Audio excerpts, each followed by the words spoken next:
Bonsoir, nous recevons Jean-Paul Bret. Bonsoir, merci d'être avec nous sur le plateau de BFM Lyon. Vous êtes le maire de Villeurbanne et vous avez signé donc avec une trentaine de maires une lettre ouverte adressée au gouvernement pour que le second tour des municipales se tienne bien au mois de juin. C'est une nécessité pour vous de clore ces élections avant l'été? Oui, c'est une nécessité à plusieurs titres. D'une part, il y a eu un premier tour, donc il faut qu'il y ait un deuxième tour. Qui ne se déroule pas dans une perspective trop lointaine pour qu'on ne soit pas obligé de recommencer un premier tour. Donc le fait de le faire avant l'été a du sens pour cela.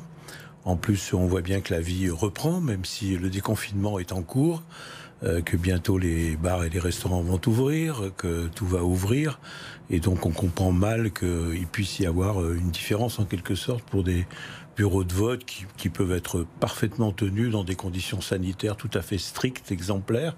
Elle l'avait déjà été au premier tour assez bien, elles le seront encore mieux dans le cadre d'un second tour. Il y avait eu quand même quelques bémols au premier tour, on s'en souvient, et on ne sait pas encore, c'est la crainte, comment va évoluer l'épidémie dans les prochaines semaines avec ce début du déconfinement. On se souvient que beaucoup d'assesseurs, de colistiers notamment, avaient été atteints par le virus après ce premier tour. On est en capacité, selon vous, d'organiser ce second tour au mois de juin sans prendre le moindre risque pour les électeurs ? Le moindre risque, il n'y a pas de zéro risque absolu, mais très peu de risques, oui. D'ailleurs, par rapport à ce que vous avez dit, ceux qui ont été victimes en quelque sorte, ce sont plutôt des gens pendant la campagne que pendant la tenue des bureaux de vote. Donc ça relativise. Et puis vous savez, il y a une étude qui a montré qu'aujourd'hui, il n'y a pas de corrélation entre la tenue des bureaux de vote et la pandémie. Donc il faut aussi prendre les choses comme elles le sont et comme elles sont décrites par des autorités scientifiques indépendantes. Pour vous, la décision, on va revenir un peu en arrière, de maintenir ce premier tour le 15 mars dernier, c'était une sage décision? Il ne fallait pas revenir sur cette tenue du premier tour? Et c'était la décision à la fois de la proposition du comité scientifique, ça a été aussi la proposition du gouvernement, et en ce qui me concerne, je ne serais pas de ceux qui diraient aujourd'hui qu'il ne fallait pas le faire. Je crois que tout le monde, dans les élus politiques, le souhaitait.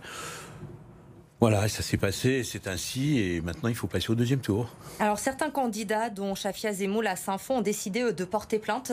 Vous l'avez suivi, j'imagine. Plusieurs de ces coalitions ont été contaminées, des militants sont morts, c'est ce qu'elle affirme. Vous comprenez cette démarche et cette appréhension pour ces personnes-là de voir un second tour se tenir dès le mois de juin? Je le comprends, mais en même temps... Je doute quand même quelquefois un peu de la façon dont les faits sont décrits de manière objective. Cette personne elle-même dit que c'est pendant la campagne, en faisant du porte-à-porte, en rencontrant les gens, elle le lie à son activité de candidate. Donc c'est pas tout à fait la même chose que les bureaux de vote, ce que je disais il y a quelques instants. Voilà, donc je pense qu'il ne faut pas trop là-dessus chercher, une fois que les choses se sont passées, à en accuser certains. Et personnellement, je trouve que les aspects procéduriers vis-à-vis du gouvernement, vis-à-vi du Premier ministre, vis-à-vis du Président de la République, et je ne suis pas sûr que ce soit pour nos sociétés une voie que l'on doit vraiment emprunter. Comment vous imaginez cette campagne du second tour, si le second tour a lieu à la fin du mois de juin, avec ce contexte actuel, ces gestes barrières à respecter? On le sait, comme à la fin juste avant le premier tour, il ne pourra pas y avoir de meeting, ça va être compliqué de relancer la machine peut-être pour les candidats. Oui, il faudra faire différemment, mais ce sera aussi finalement une façon d'exister, enfin de montrer ce que l'on peut faire. Il ne faut pas oublier qu'il y a un premier tour, que les programmes, les annonces, pour l'essentiel, elles ont été faites au premier tour. Si le deuxième tour avait eu lieu 8 jours après, la campagne, on ne refait pas tout à fait au deuxième tour la même campagne. Ce sont les résultats du premier tour qui comptent, et on parachève lorsque c'est possible au deuxième tour ce qui s'est passé au premier. Donc on rentre dans ce cadre-là. Alors c'est vrai qu'il faudra sans doute se limiter, sinon ne pas avoir de distribution de tracts. Peut-être qu'il faudra avoir des grandes pancartes. Enfin, il y a de la place pour l'imagination, mais on part quand même sur une base qui a déjà été énoncée. Il faudra la rappeler. Il n'y aura pas de nouveaux programmes. Il y aura quand même, je pense, mais ça sera à l'intelligence des candidats et des listes, à prendre un peu en compte ce qu'a été cette période pandémique, parce qu'elle donne aussi, pour le futur, non pas des lignes directrices absolues, mais enfin, elle donne quand même quelques indications. Est-ce que justement, cette crise que nous avons vécue pendant 2 mois, qui n'est pas terminée aujourd'hui, peut changer, selon vous, l'issue de ce second tour? Est-ce que certains partis peuvent être favorisés ou défavorisés suite à cette crise? Difficile à faire des pronostics. Moi, j'ai tendance à considérer que si le pourcentage d'abstention était incontestablement plus élevé, pour autant, ça va pas changer fondamentalement le deuxième tour. Je le crois. Je peux me tromper. Ce qu'on peut peut-être dire, c'est que, alors moi, je suis évidemment dans une situation un peu particulière, privilégiée en tout cas d'une certaine manière. Vous ne vous représentez pas, vous, à l'élection à Villeurbanne. Je regarde ça avec un œil non pas détaché, mais en tout cas un peu plus lointain, enfin pas vraiment lointain, mais... Vous soutenez quand même Cédric Van Stevendel, qui est arrivé en tête au premier tour mais sur en votre tout cas, commune. je ne suis pas candidat moi-même. Et on voit bien quand même que pour ceux qui étaient sortants, ils ont quand même mis à profit, je dirais, pour ne pas dire utilisé, mis à profit cette période pour être très présents sur le plan médiatique, parce que leur situation faisait qu'ils pouvaient l'être. Évidemment, ils parlaient de la crise sanitaire. Vous pensez à Gérard Collomb Je pense à plusieurs, voilà. Et en tout cas, dans leur lutte, par rapport aux résultats du premier tour qui pouvaient être considérés comme décevants, il y avait une façon un petit peu j'utilise l'expression de se refaire la cerise, quoi. Voilà. Voilà, ça, ils ont plutôt un certain avantage par rapport à d'autres qui, eux, ne se sont pas trouvés en situation de faire pendant cette période. Bon, après, je pense que les électeurs là-dessus feront preuve de sagesse et qu'ils auront quand même tendance à confirmer le premier tour lorsque les situations seront assez à égalité, si l'on peut dire. Évidemment, là, les jeux sont davantage ouverts. Vous avez évoqué à l'instant l'abstention record lors de ce premier tour de l'élection municipale. Si ce second tour a lieu le 28 juin prochain, comme c'est évoqué ces derniers jours, est-ce que vous pensez que les électeurs vont avoir la tête à aller voter, justement? Est-ce que vous ne craignez pas que ce second tour, finalement, là aussi, ce soit l'abstention qui gagne?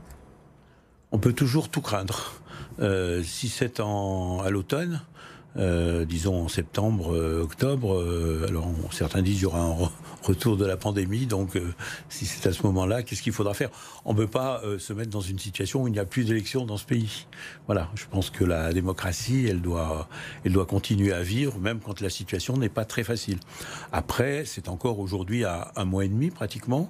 Je pense que ça sera dans 1 mois et demi, et donc on peut tout à fait à nouveau réintéresser les électeurs à une élection dans laquelle ils étaient déjà concernés pendant plusieurs semaines avant le premier tour. On a beaucoup parlé, Jean-Paul Bret, de ces craintes, bien sûr, autour de la tenue de ce second tour, mais d'un autre côté, il y a aussi une énorme attente de la part des communes, puisqu'il faut le rappeler, tout est gelé actuellement dans les communes, et il faut relancer aussi au plus vite les commandes publiques, et il y a l'après-crise à gérer aussi pour les nouveaux maires. Bien sûr, la vie doit continuer, la vie démocratique, mais aussi la vie économique. Les communes, dans leurs investissements, représentent une part très très importante de l'investissement public. Or aujourd'hui, depuis 2 mois, les choses sont pratiquement gelées. Si on attend après l'été, elles vont encore être gelées pendant juin, juillet, août, septembre. Et ça pourrait avoir des conséquences dramatiques. Vous parlez des restaurateurs qui attendent à juste titre de pouvoir réouvrir. Il y a toute une partie du secteur économique, et pas seulement le bâtiment, mais aussi les commandes qui attendent aussi cette reprise économique. Donc je crois qu'il faut savoir en tenir compte, non pas pour oublier la contrainte sanitaire, mais en tout cas pour faire en sorte qu'on ne se retrouve pas dans un pays qui vive uniquement dans une situation de démocratie pan-médicale, en quelque sorte.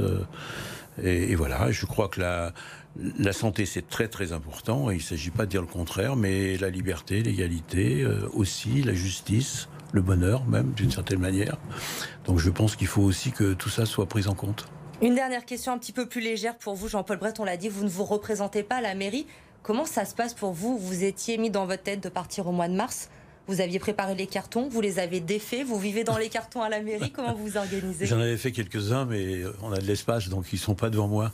Donc ils sont progressifs, ils sont un peu dissimulés, si l'on peut dire. Écoutez, pendant un certain temps, j'ai eu une demi-journée de battement, si l'on peut dire. Après, il y a une nécessité. Moi, je suis un citoyen. J'ai été maire pendant 19 ans. Le fait de faire 3 mois, 6 mois supplémentaires, je pense que c'était à la fois de ma part une vraie nécessité. Donc, je ne vais pas dire que je veux rendre à cette commune ce qu'elle m'a donné, mais quand même, il y a des situations qui sont plus difficiles que celle-ci. Ça a fait quelques bouleversements. Ça fait que, effectivement, la vie municipale, aujourd'hui, n'est consacrée est consacré uniquement à la situation sanitaire, ce qui change quand même. Et il faut un temps pour reprendre les projets, quoi. Et ça, pendant cette période-là, les projets, l'urbanisme, beaucoup d'autres projets sont gelés. Ça ne peut pas continuer comme ça très longtemps. Merci beaucoup, Jean-Paul Bret, d'avoir été avec nous ce soir pour nous donner votre point de vue sur la situation et ce second tour donc des élections municipales. C'était l'invité de